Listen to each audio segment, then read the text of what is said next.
Je remercie les organisateurs d'Alister de m'avoir invité. C'est toujours avec plaisir que je viens en Alsace.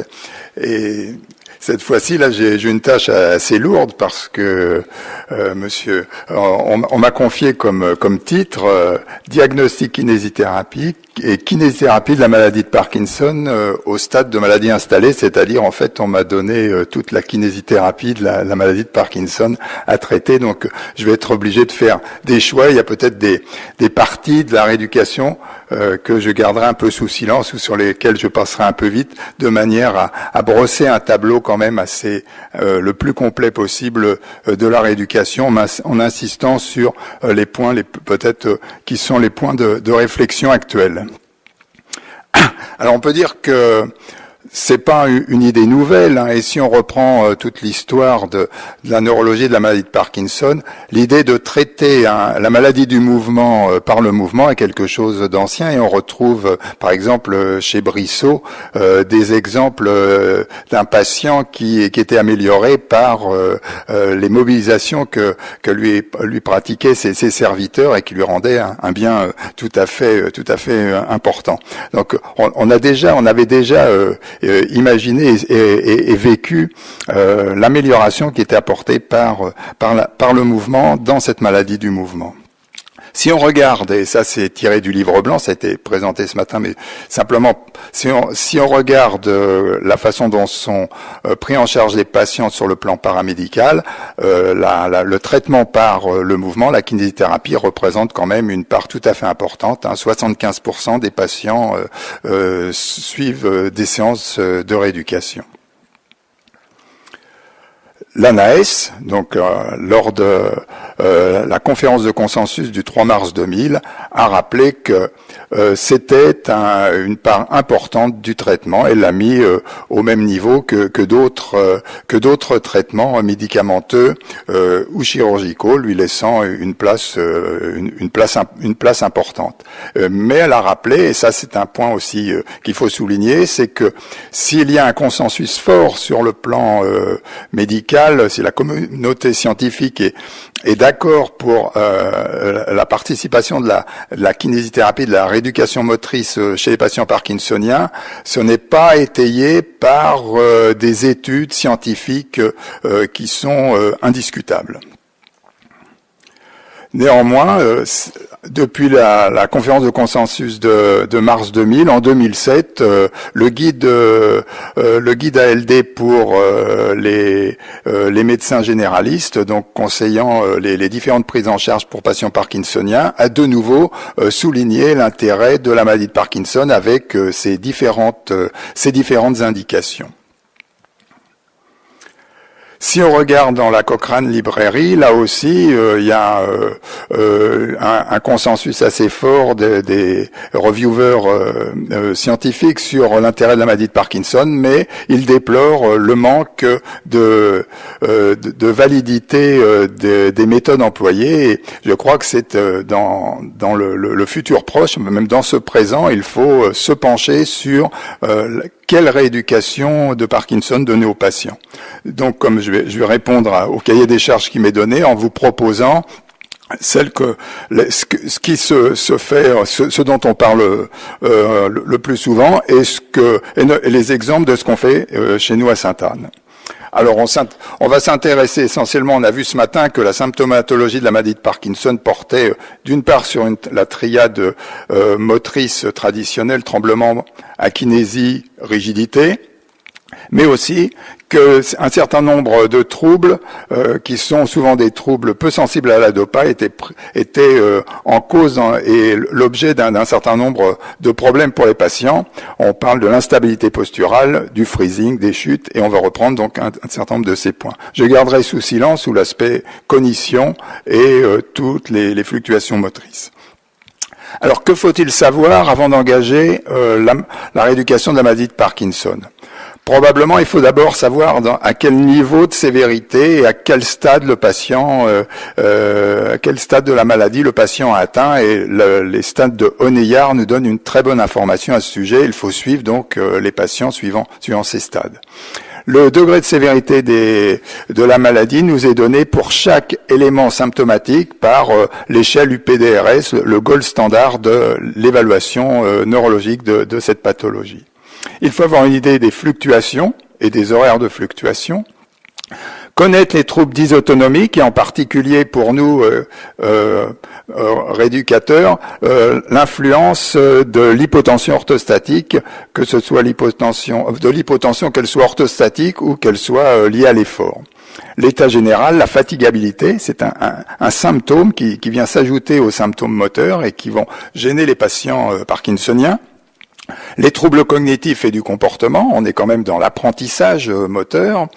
Et puis le retentissement fonctionnel, l'environnement social, mais je crois que, et je les ai mis en dernier pour pouvoir insister, la rééducation, elle se bâtit à trois, c'est les attentes du malade, qu'attend le patient de la rééducation, les demandes du prescripteur, et puis ce que nous, rééducateurs, on se sent capable de faire, et on essaye de construire un projet à trois. Alors les stades de Honeyard, puisque j'ai pour mission de parler de la maladie installée, on peut dire que ça part du stade 1,5 au stade 3 de la maladie de Parkinson. Ça couvre en fait la bilatéralisation des signes jusqu'à l'arrivée des troubles de l'équilibre. L'UPDRS, on va s'intéresser soit on peut faire une UPDRS complète, mais c'est essentiellement l'UPDRS 3, l'UPDRS moteur qui va être utilisable, c'est-à-dire 14 items, un score de 108. Peut-être vous lisez mal, mais c'est une façon d'organiser l'UPDRS pour avoir à la fois les signes médians et les signes axiaux et les signes latéraux segmentaires, et ça vous permet comme ça de visualiser en organisant ainsi votre UPDRS si la pathologie est essentiellement axiale ou si elle touche le côté droit ou le côté gauche. Ça, c'est un travail qui est fait avec Marc Ziegler. Et puis on va enrichir parce que l'UPDRS, ça couvre énormément de choses, mais c'est pas obligatoirement un parfait indicateur pour un suivi de rééducation, et donc chaque élément symptomatologique peut être enrichi par des échelles spécifiques. Je vais pas les lister tous. L'aptitude à faire des efforts, hein, ça c'est un point très important de l'évaluation. Et il faut connaître son patient sur le plan poids-repos, poids-l'effort, l'hypotension orthostatique, comment est la tension couchée, comment est la tension assise, de façon à organiser les exercices en fonction des troubles qui pourraient survenir. Il est possible d'évaluer la dysautonomie par l'échelle SCOPA d'autonomie, SCOPA haute, et donc là j'ai mis 2-3 items, mais vous avez une échelle complète qui vous permet de suivre vos patients sur le plan dysautonomique. Puisqu'on parle des troubles orthostatiques, sachez que il faut, quand on a des patients à risque, donc il peut être amené à porter des bas de contention, et puis il faut toujours lui rappeler de se lever progressivement, de boire de l'eau, surtout quand il va faire des efforts, et puis il existe des moyens de prévenir le trouble orthostatique, comme croiser les jambes quand on est debout, s'accroupir, ou bien tirer sur les doigts en crochet si le patient sent un malaise d'hypotension apparaître. D'autres éléments sont à évaluer, notamment les indicateurs d'activité. Je vous rappelle que l'OMS nous rappelle qu'on doit faire 30 minutes d'activité 3 fois par semaine. Les patients doivent suivre ces règles. Donc il est intéressant d'avoir des fiches journalières d'activité, et ça peut être aussi intéressant de les mettre en rapport avec les fiches de suivi thérapeutique, et de regarder pourquoi le patient à telle période de la semaine ou de l'année est plus ou moins actif. Une idée de l'intensité de l'effort, de la perception des difficultés des efforts, et l'échelle de Borg, qui est une espèce d'échelle EVA qui vous permet d'avoir un suivi des exercices très faciles à des exercices excessivement difficiles. Et puis on va regarder, il faut noter, avoir une idée de l'influence de la maladie de Parkinson sur l'activité, les blocages, la fatigue inhabituelle. Et puis on peut suivre les patients, on peut leur suivre l'activité des patients avec des outils comme les podomètres. Alors, les modalités d'application de la kinésithérapie. Là, on est confronté à un certain nombre de questions et on pourrait débattre sur chacune d'elles et faire une table ronde autour de chacune. Est-ce qu'on doit faire des stages intensifs ou au contraire avoir une rééducation suivie au long cours ? L'idée est peut-être de faire les deux, d'avoir des temps intensifs de prise en charge avec un suivi. Est-ce qu'on doit faire de la rééducation individuelle ou de la rééducation collective ? Je pense que là aussi, les deux éléments peuvent être utilisés l'un et l'autre, mais il y a des avantages à faire l'un et des avantages à faire l'autre. On va essayer de repasser ces éléments ensemble. Est-ce qu'on doit être dans une mobilisation analytique alors qu'on est face à une maladie globale ? Est-ce que traiter globalement un certain nombre de symptômes locaux, est-ce suffisant ? Donc l'idée du type de travail est aussi à prendre en charge. Et dernière question, pour l'instant, pendant des années, tout le monde, il y a eu un consensus, on doit faire travailler les malades en phase on. Mais est-ce que c'est au moment où le malade va le mieux qu'il doit faire de la rééducation ? C'est une question qu'on se pose et on remet en question ce dogme de la rééducation en phase on. Ça ne veut pas dire qu'il faut l'éliminer, mais on se questionne en tout cas pour savoir s'il est meilleur de traiter le patient en on ou en off. Alors, parlons des stages. L'idée des stages, d'avoir des périodes, des phases groupées intenses ou semi-intenses de rééducation au cours de l'année, ça nous est conseillé par l'ANAES lors de la conférence de consensus. Ça ne veut pas dire qu'ils nous disaient exclusivement de faire des stages, mais ils disent qu'il semble bon d'utiliser des périodes de rééducation intensive et groupée. Ça a été encore confirmé par la HAS en 2007. Si on regarde la littérature, il y a un certain nombre d'études qui ont montré l'intérêt, et sûrement celle de 1995 a été celle qui a incité la NAES à l'époque à conseiller les stages. C'est que avec des stages groupés de 4 semaines, avec 3 fois 1 heure par semaine pour les patients, on observait un maintien de gains au niveau de l'UPDRS allant jusqu'à 6 mois. Une étude plus récente de 2005 a aussi montré un effet positif de périodes intensives de rééducation sur des durées de 6 semaines. Comme on m'a demandé de traiter cet exposé par l'exemple, je vais vous donner l'exemple de Sainte-Anne.